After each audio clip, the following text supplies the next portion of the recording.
Obesity costs this country about $150 billion a year, or almost 10% of the national medical budget. Approximately 1 in 3 adults and 1 in 6 children are obese. Obesity is epidemic in the United States and a major cause of death attributable to heart disease, cancer, and diabetes. CDC-TV presents Health Matters.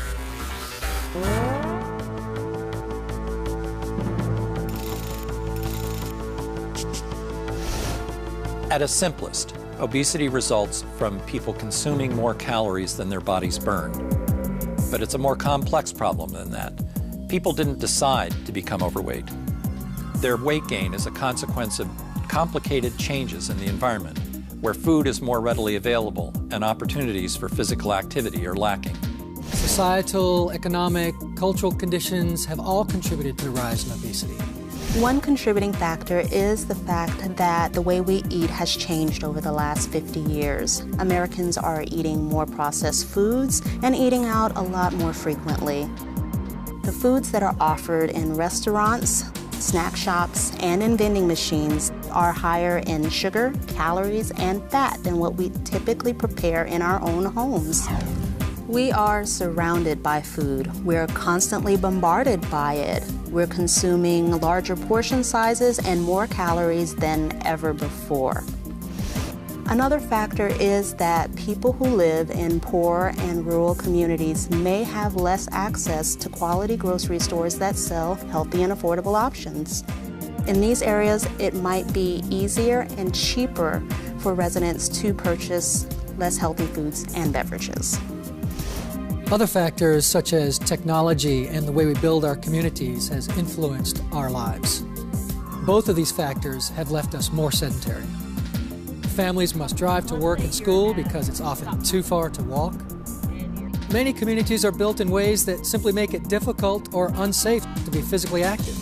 For many families, safe routes for walking and biking to school or play may not even exist. Getting to parks and recreation centers may be difficult, and public transportation may not even be available.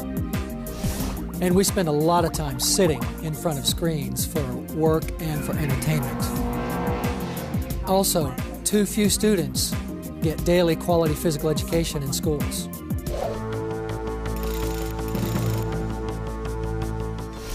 There is no single or simple solution to the obesity epidemic. It's going to take solutions at many levels in order to resolve the epidemic. What can each of us do as individuals to be healthier? First, we can eat more fruits and vegetables and fewer foods that are higher in fat and sugar. We can also drink more water instead of sugar drinks. Everyone, including adults of all ages and ability levels and children, need to get the recommended amount of physical activity.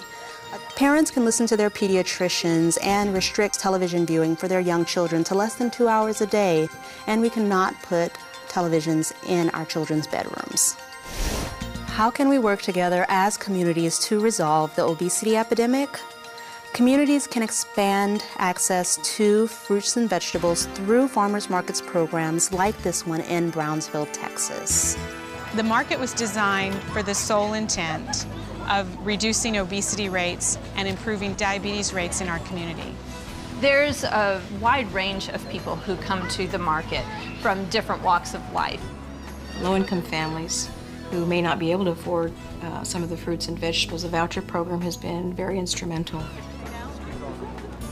Communities can also advocate for quality nutrition programs and physical education in their school systems. One way to do that is through school health advisory councils.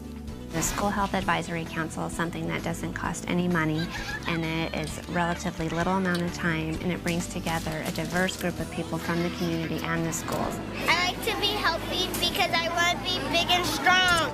Because schools face so much pressure to try to do so many other things, the School Health Advisory Council is the perfect way for schools to achieve it. Local governments and communities can play an important role in developing environments that encourage and support active living.